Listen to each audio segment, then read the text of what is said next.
இப்போ IT job மார்க்கெட்டில் என்ன நடக்குது?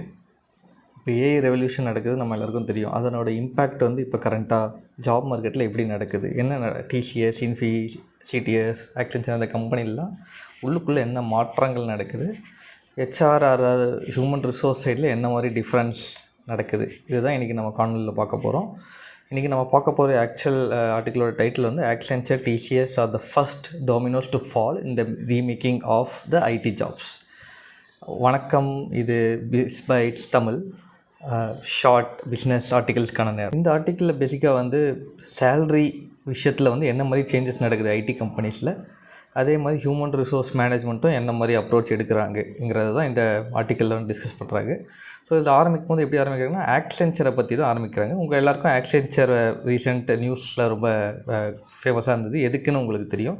ஏன்னா 20% வந்து அதோட ஸ்டாக் ப்ரைஸ் வந்து இந்தியாவில் ஃபெயில் ஆச்சு, ஓவர்சீஸ்லேயும் ஃபெயில் ஆச்சு. ஏன்னா அவங்களோட குவார்ட்டர்லி இயர்லி பர்ஃபார்மன்ஸ்லாம் சரியில்லை. அங்கே அந்த மாதிரி அவங்களோட ப்ராஃபிட்ஸ் கம்மியாக இருக்குது, அவங்களோட டர்ன் ஓவர் கம்மியாக இருக்குது, ரெவன்யூ கம்மியாக இருக்குது. சரிங்களா? அவங்களோட லார்ஜ் கிளையண்ட் புது சர்வீசஸ்லேயும் 2% இயர் ஆன் இயர் வந்து கம்மியாக இருக்குது. இந்த மாதிரி நியூஸ்லாம் அவங்க ரொம்ப அவங்களுக்கு ஒரு பேட் நியூஸாக அமைஞ்சது. சரிங்களா? இது நமக்கு தெரியும். சரிங்களா? இதனால் அவங்க வந்து என்ன சேஞ்சஸ் இப்போ ரீசெண்டாக பண்ணியிருக்காங்கன்னு பார்த்தீங்கன்னா, அவங்க வந்து அவங்களோட இன்டர்னல் அவங்க கம்பெனிக்குள்ளே வந்து இந்த ஹைக்கெலாம் கொடுப்பாங்களே, ஸோ இயர்லி ஒன்ஸ் ஹைக் கொடுப்பாங்க. அந்த ஹைக்கை வந்து பார்த்திங்கன்னா ஃபுல் ஹைக்காக கொடுக்காம அதுக்கு பதிலாக ஆஃப் ஹைக்கு தான், அதாவது அவங்க பேஸ் சேலரியில் பாதிக்கு தான் வந்து ஹைக். இப்போ ஃபார் எக்ஸாம்பிள் 5% ஹைக்னால் அந்த பேஸ் சேலரியில் 5% கொடுக்காம 2.5% தான் கொடுக்க போகிறாங்க. ஸோ பாதி பர்சன்ட் வந்து அப்படி கொடுத்துட்டு மீதி பாதியை வந்து ஒரு லம் சம்மாக கொடுத்துட போகிறாங்க. ஸோ இந்த லாஸ்ட் 1 இயரில் வந்து இந்த 2.5% மந்த்லி கால்குலேட் பண்ணால் ஒரு அமௌண்ட் வரும்ல, அதை வந்து லம் சம்மாக கொடுத்துட போகிறாங்க. அது வந்து சேலரி இல்லாமல் தனியாக ஒரு காம்பனண்ட்டாக வந்துட போகுது. சரிங்களா? ஸோ இதனால் என்ன வித்தியாசம் வந்துட போதும் நீங்கள் யோசிச்சிங்கன்னா ஒரு பெரிய வித்தியாசம் இருக்குது ஆக்சுவலாக. சரிங்களா? இப்போ வந்து year on year yearly once வந்து ஹைக் போடுறாங்கன்னு வச்சுக்கோங்க, 5% போடுறாங்க. ஸோ போன வருஷம் வந்து ஒரு 10,000 இல்லை, சும்மா ஒரு ஈஸி எக்ஸாம்பிளுக்கு தான், ஒரு 10,000 வாங்கியிருந்தாங்கன்னா அதில் 5% எவ்வளோ பார்த்தீங்கன்னா உங்களுக்கு 500 வருமா? ஸோ இந்த வருஷம் வந்து எனக்கு ஹைக் போட்ட அப்புறம் 10,500 வருதுன்னு வச்சுப்போம். இப்போ அடுத்த வருஷம் ஹைக்குக்கு வந்து இந்த 10,500ல் 5% கால்குலேட் பண்ணுவாங்க. சரிங்களா? ஸோ இப்போ இயர்லி வந்து எவ்ரி இயர் வந்து 5% கால்குலேட் பண்ணுறதெல்லாம் அந்த ஹோல் நம்பரில் தான் கால்குலேட் பண்ணுறாங்க. சரிங்களா? இப்போ இவங்க இப்போ சொல்கிறதுபடி பார்த்தா 2.5%ஆக மாற்றிட்டோன்னா அப்போ அந்த 10,000ல் 2.5%ங்கிறது 250 rupees தான். அப்போ எனக்கு வந்து புது சேலரி வந்து 10,500 இருக்காது, 10,250 தான் இருக்கும். ஸோ இப்போ நெக்ஸ்ட் இயர் வந்து எனக்கு திருப்பி ஹைக் போடும்போது 2.5% தான் போடுவாங்க. அது எதில் போடுவாங்கன்னு பார்த்தீங்கன்னா இந்த 10,250 தான் போடுவாங்க. சரிங்களா? இது 1 இயரில் பெரிய டிஃப்ரென்ஸ் தெரியாமல் இருக்கலாம். இந்த நம்ம சின்ன சேலரி வச்சு டிஸ்கஸ் பண்ணும்போது, ஒரு பெரிய சேலரி வச்சு டிஸ்கஸ் பண்ணும்போது அகெயின் இயர் ஆன் இயர் நம்ம பண்ணும்போது அது ஒரு காம்பவுண்டிங் எஃபெக்டாக இருக்கிறதுனால அதனால் உங்களுக்கு வந்து டிஃப்ரென்ஸ் வந்து கொஞ்சம் பெருசாக வர வாய்ப்பு இருக்குது. ஸோ இது வந்து நமக்கு எம்ப்ளாயீஸ்க்கு நஷ்டமான ஒரு விஷயந்தான். சரிங்களா? இதை பற்றி இங்கே வந்து டீப்பாக டிஸ்கஸ் பண்ணுறாங்க. அடுத்து வந்து பார்த்திங்கன்னா டிசிஎஸுமே வந்து பார்த்திங்கன்னா அவங்க வந்து குவார்ட்டர்லி ஒரு போனஸ் மாதிரி பே பண்ணுவாங்க. டிசிஎஸ், இன்ஃபி எல்லாருமே பார்த்திங்கன்னா குவார்ட்டர்லி வந்து ஒரு வேரியபிள் பே காம்பனண்ட் வந்து கொடுப்பாங்க. சரிங்களா? அது வந்து சேலரியில் இவ்வளோ பர்சன்டேஜ் கொடுப்பாங்க. லைக் அந்த டர்ன் அவுட் வந்து 70%, 80% அந்த மாதிரி வந்து வேரியபிள் பே காம்பனண்ட்லேருந்து எடுத்து கொடுப்பாங்க. அதை வந்து இப்போ குவார்ட்டர்லிக்கு பதிலாக இயர்லியாக மாற்றிட்டு தான் சொல்கிறாங்க. சரிங்களா?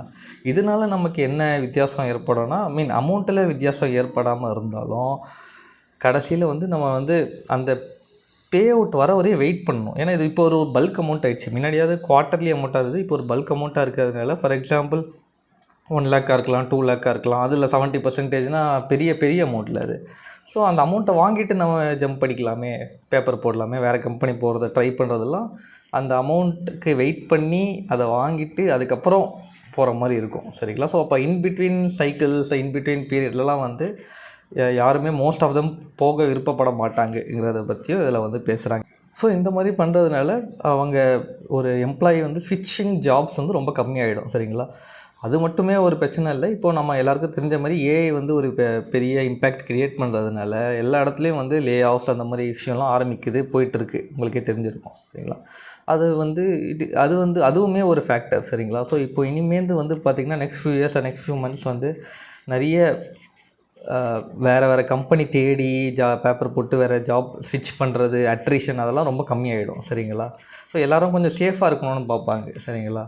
ஸோ பேவும் இன்க்ரீஸ் ஆகாது, பேலையும் இவங்க லாக் பண்ணிட்டாங்க. எப்படி இருந்தாலும் இயர்லி ஒன்ஸ் தான் நமக்கு இதுன்னு. சரிங்களா? இந்த மாதிரி already issues AI based issues போயிட்டுருக்கனால மோஸ்ட்லி நெக்ஸ்ட் வந்து அட்ரிஷன் ரொம்ப கம்மியாகிட்டு மோஸ்ட் ஆஃப் தம் வந்து ஜாபை செக்யூர் பண்ணிக்கணும் தான் நம்ம ட்ரை பண்ணுவாங்கிறதும் பேசுகிறாங்க. அதே மாதிரி ஏஐனால இப்போ நமக்கு தெரிஞ்ச விஷயம் என்னென்னா, ப்ரெஷர் இருக்கும், எல்லா ப்ராஜெக்ட்லேயும் ப்ரெஷர் இருக்கும். என்ன மாதிரி ப்ரெஷர் இருக்குன்னா, ஏஐ டூல் யூஸ் பண்ணி இன்னும் பெட்டர் பர்ஃபார்மன்ஸ் கொடுக்கணும், அதே டைமில் வந்து சீப்பராக முடிச்சு கொடுக்கணுங்கிற ப்ரெஷரும் வந்து எல்லார் மேலேயும் இருக்குது. கம்பெனி மேலே மட்டும் இல்லை, எம்ப்ளாயிஸ் மேலேயும் இருக்குது. ஏஐ அடாப்ட் பண்ணி இப்படி பண்ணணுங்கிறது. ஸோ ஓவராலாக வந்து எம்ப்ளாயி ஹெட் கவுண்ட்ஸ் வந்து கம்மியாகும். நமக்கு தெரிஞ்ச விஷயம் தான். இவங்க 10 to 20% வரையும் கம்மியாகும் இந்த ஷார்ட் டேர்ம் அப்படின்னு சொல்லி இவங்க பேசுகிறாங்க. அதேமாதிரி மந்த்லி சேலரியும் வந்து பார்த்திங்கன்னா இனிமேல் இயர் ஆன் இயர் வந்து டக்குலாம் ஏறாது. விச் மீன்ஸ் தட் சேலரிஸ் வந்து கம்மியாயிடும்ங்கிறது அந்த ஆஸ்பெக்ட்லேயும் இவங்க வந்து பேசுகிறாங்க. சரிங்களா? அதே மாதிரி வந்து காஷியஸாக இருக்கணும். அதே மாதிரி வந்து பார்த்திங்கன்னா எம்ப்ளாயீஸ் எல்லோரும் வந்து ரொம்ப காஷியஸாக இருக்க ஆரம்பிச்சிருவாங்க. ஏன்னா இதுவரையும் வந்து நல்ல சேலரி வந்திருக்கும், நல்லா ஸ்பெண்ட் பண்ணியிருப்பாங்க, எக்கனாமிக் பூமும் இருந்திருக்கும் இந்தியா ஃபுல்லாக. சரிங்களா? ஆனால் அப்போ இனிமேல் அப்படி இருக்காது. மந்த்லி சேலரி ஒன்றும் நமக்கு பெருசாக இன்க்ரீஸ் ஆக போகிறது இயர் ஆன் இயர்னு. சரியா?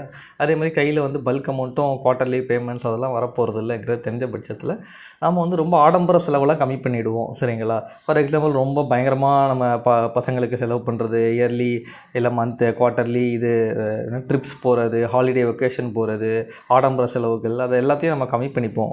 ஆஸ் அ ஹோல் வந்து எக்கனாமிக் இந்தியா ஃபுல்லாக வந்து அது ரொம்ப கம்மியாயிடும். அந்த மாதிரி விஷயங்கள்லாம் கம்மியாயிடுங்கிறத பற்றி இவங்க வந்து பேசுகிறாங்க. இதனால் வந்து எம்ப்ளாயி மொராலும் கம்மியாயிடும், நம்பர் 1. 2வது வந்து பார்த்திங்கன்னா, இது நான் சொன்ன எக்கனாமிக்கே ஒரு இந்தியா எக்கனாமியே அஃபெக்ட் பண்ணுற ஒரு விஷயங்கிற பட்சத்தில் பேங்க்ஸுமே வந்து எல்லாேருக்கும் லோன் கொடுக்கறத நல்லா யோசித்து தான் இனிமேல் கொடுப்பாங்க. இப்போவே ஆரம்பிச்சிட்டாங்கன்னு பேசுகிறாங்க. சரிங்களா? முன்ன மாதிரி ரொம்ப யோசித்து ஐடி எம்ப்ளாயிஸ்க்கு முக்கியமாக, ஏன்னா அவங்களுக்கு ஜாப் இருக்குமா இருக்காதான்னு யாருக்கும் தெரியாது. ஸோ நல்லா யோசித்து அவங்க அந்த லோன் அமௌண்ட்டெல்லாம் ரொம்ப வரம்பு வச்சு ஸ்ட்ரிக்டாக இது பண்ணி தான் அவங்க கொடுப்பாங்க லோன் டிஸ்பர்ஸ்லாம். ஸோ அதெல்லாம் மாறுது, அந்த விஷயங்கள்லாம் மாறுதுன்னு இங்கே பேசுகிறாங்க. அதே மாதிரி பார்த்திங்கன்னா எம்ப்ளாயீஸோட மொரால் எல்லாமே ரொம்ப லோவாக இருக்குது. ஏன்னா அவங்களுக்கு ஜாப் சேஃப்டி இல்லை, ஜாப் செக்யூரிட்டி இல்லை, அவங்க சேலரி ஏற மாட்டேங்குது. இந்த மாதிரி நிறைய விஷயங்கள்னால எம்ப்ளாயீஸோட ஒரு மொராலும் ரொம்ப கம்மியாக இருக்கும் இந்த டைமில் அப்படிங்கிறத பற்றியும் இவங்க பேசுகிறாங்க. அதே மாதிரி அடுத்து என்ன மாதிரி சேஞ்சஸ் வருதுங்கிறத பற்றியும் பேசுகிறாங்க. அதாவது உங்களுக்கே தெரிஞ்சிருக்கும், நிறைய கம்பெனிஸில் பிக் 4 கம்பெனிஸ்லேயே பிக் 4 ஐடி கம்பெனிஸ்லேயே பார்த்திங்கன்னா அட்டண்டன்ஸ் வந்து 5 days வரணும், 6 days ஆஃபீஸ் வரணுங்கிறதெல்லாம் மாறுறாங்க. அதே மாதிரி இப்போ சில கம்பெனிஸில் வந்து அட்டண்டன்ஸ் பேஸ்டு பர்ஃபார்மன்ஸுமே இன்க்ளூட் பண்ணுறாங்கன்னு தெரியும். சரிங்களா? ஸோ இந்த விஷயங்களும் வந்து ஒரு இம்பேக்டை க்ரியேட் பண்ணுது. அதனால் எம்ப்ளாயிஸ்க்கு மோர் காஸ்ட்டும் நடக்குது. சரிங்களா? ஃபார் எக்ஸாம்பிள் வந்து இப்போ ஒர்க் ஃப்ரம் ஹோம் பண்ணிகிட்டு இருந்தவன் எல்லா நாளும் ஆஃபீஸ் வரணும்னா மோர் ஃபியூவல், மோர் ஃபியூவல். ஏன்னா ஊரில் இருந்திருப்பாங்க ஒர்க் ஃப்ரம் ஹோமில். இப்போ வந்து சென்னை வரணும், சென்னையில் ரெண்ட் கொடுக்கணும், higher rent, higher fuel expense, அப்படி இப்படின்னு நிறைய காஸ்ட்டும் அவங்களுக்கு வந்து ஏறுதுங்கிறதையும் அவங்க இங்கே சுட்டி காட்டுறாங்க. அதே மாதிரி இதில் வந்து பார்த்திங்கன்னா ஒருத்தரோட கமெண்ட்டை வந்து இங்கே சுட்டி காட்டுறாங்க. அழகு நம்பி வெல்கின், அதாவது அவர் வந்து general secretary of Unite, labour union of IT and related இண்டஸ்ட்ரிக்கு. சரிங்களா? அவர் என்ன சொல்கிறாருன்னா, employees should be judged based on their value and outcome they created. Okay, அந்த மாதிரி சொல்கிறாரு. ஸோ இந்த மாதிரி அவங்க அட்டண்டன்ஸு அந்த மாதிரி விஷயம்லாம் வச்சு அவங்கள இப்போ ஜட்ஜ் பண்ணாமல் அவங்க என்ன வேல்யூ க்ரியேட் பண்ணியிருக்காங்க, எவ்வளோ ப்ராஜெக்ட் எடுத்துன்னு வந்திருக்காங்க, எவ்வளோ ப்ராஃபிட் உங்களுக்கு எடுக்க ஹெல்ப் பண்ணியிருக்காங்கிறத பெஸ்ட் பண்ணி தான் அவங்கள ஜட்ஜ் பண்ணணுங்கிறது அவரோட கருத்தாக இருக்குது. சரிங்களா? அதேமாதிரி annual pay out signal to employees that their bonus of discretionary. அதாவது இவ்வளோ நாளாக வந்து நம்ம வந்து அது எக்ஸ்பெக்டட் ஒரு பார்ட், இவ்வளோ பர்சன்டேஜ், அது இவ்வளோ அமௌண்ட் வந்து குவார்ட்டர்லி இயர்லி வந்து எக்ஸ்பெக்டடாக இவ்வளோ அமௌண்ட் வரும் அப்படின்னு நம்ம ஒரு காம்பனண்ட்டாக வச்சுருந்தோம்ல, அது வந்து இனிமேல் அப்படி கிடையாது. இனிமேல் வந்து மைட் பி அது ஒரு டிஸ்க்ரிஷனரி பார்ட்டாக இருக்கும் அவங்க போனஸ் எல்லாமே அப்படிங்கிறத பற்றியும் இங்கே பேசுகிறாங்க. சரிங்களா? இந்த மாதிரி பே ரீஸ்ட்ரக்சரிங்லாம் வந்து நமக்கு ஒரு பக்கத்தில் லாஸ் ஆனாலும் கம்பெனிஸ்க்கு வந்து இது ஹெல்ப் பண்ணுது. எப்படின்னா அவங்க ரிஸ்க்கை மிட்டிகேட் பண்ணுறதுக்கும் சரிங்களா, இந்த ஏஐ பேஸ்டாக ப்ராஜெக்ட்ஸ் கம்மியாகுது, உலகம் ஃபுல்லாக அன்சர்டினிட்டி இருக்குது, ஏதோ பெரிய பிரச்சனை வரும்போது அந்த ரிஸ்க் இருக்குல்ல, ரிஸ்க் ஃபேக்டர். ஏன்னா பெரிய கம்பெனி, சரிங்களா, ஒரு சின்ன அடி வாங்கினா கூட கம்பெனியே காலி, அந்த மாதிரி தான் இந்த கம்பெனிலாம். ஸோ இவங்களுக்கு வந்து அந்த ரிஸ்க்கை மிட்டிகேட் பண்ணுறதுக்கு இது ஓரளவுக்கு ஹெல்ப் பண்ணுது, இந்த மாதிரி ஃபினான்ஷியல் டிசிஷன்ஸ் அவங்க எடுக்கிறதுலாம் அப்படிங்கிறதையும் இல்லை பேசுகிறாங்க. அதே மாதிரி வந்து சிஇஓ, சிஎக்ஸோஸ் பற்றியும் பேசுகிறாங்க, அவங்க சேலரிஸ் பற்றியும் இல்லை கொஞ்சம் பேசுகிறாங்க. கடைசியில் என்ன சொல்கிறாங்கன்னா, அவங்களுக்கு சேலரிலாம் அப்படி இப்படின்னு இருந்தாலும் கடைசியில் அவங்களுக்கு வந்து அக்கௌண்டபிலிட்டி ரொம்ப இன்க்ரீஸ்டாக இருக்குது. ஏன்னா இந்த ஏஐ வந்ததுனால அவங்க they have to drive the financial ரேஷியோஸ்லாம் இல்லை, ஃபினான்ஷியல் அந்த cost turnover or profit எல்லாமே வந்து அவங்க இன்க்ரீஸ் பண்ணி காமிக்கணுங்கிற ப்ரெஷர் வந்து அவங்க ரொம்ப ஓவராக இருக்குங்கிறத பற்றி அதில் பேசுகிறாங்க. அதனால் அவங்க வந்து ஏஐ பேஸ்டு நிறைய டிசிஷன்ஸ் எடுக்க வேண்டியிருக்குன்னு பேசுகிறாங்க. கடைசியில் வந்து சொல்லும் போது இட்ஸ் ஓவரால் லூஸ் சுச்சுவேஷன் தான், சரிங்களா? எல்லாருக்குமே சிஎக்ஸஸும் சரி, நம்மள மாதிரி காமன் எம்ப்ளாயிஸ்க்கும் சொல்லிட்டு எப்படின்னு பேசுகிறாங்க. ஆனால் நமக்கு தான் கொஞ்சம் அந்த லூஸில் மார்ஜின் வந்து நமக்கு தான் கொஞ்சம் ஜாஸ்தியாக இருக்குது மார்ஜின்.